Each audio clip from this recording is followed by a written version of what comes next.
और नाज़रीन, इस वक्त की एक बड़ी खबर ईवीएम की गड़बड़ी के मामले से ताल्लुक रखती है। ईवीएम की गड़बड़ी के मामले में अपोजिशन की दिल्ली में मीटिंग हुई है। चंद्रबाबू की सदारत में अपोजिशन मीटिंग कर रही है।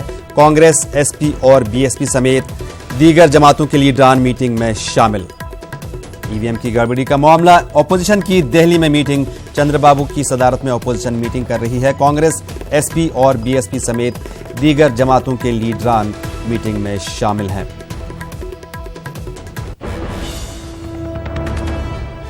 ईवीएम की गड़बड़ी का मामला, ओपोजिशन की दिल्ली में मीटिंग। चंद्रबाबू नायडू की सदारत में अपोजिशन मीटिंग कर रही है। कांग्रेस, एसपी और बीएसपी समेत दीगर जमातों के लीडरान मीटिंग में शामिल हैं।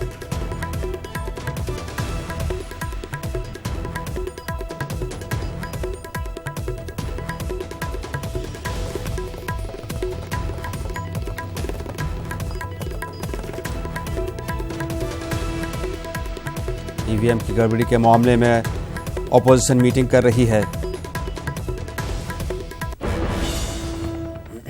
और अब खबरें तफसील से। पीडीपी सरबराह महबूबा मुफ्ती ने ट्वीट के जरिए ईवीएम पर सवाल उठाए हैं। उन्होंने कहा कि ईवीएम की तब्दीली के पुख्ता सबूत हैं, इसके बावजूद इलेक्शन कमीशन के जरिए कोई वजाहत नहीं आई है। उन्होंने एग्जिट पोल को मशकूक बताया।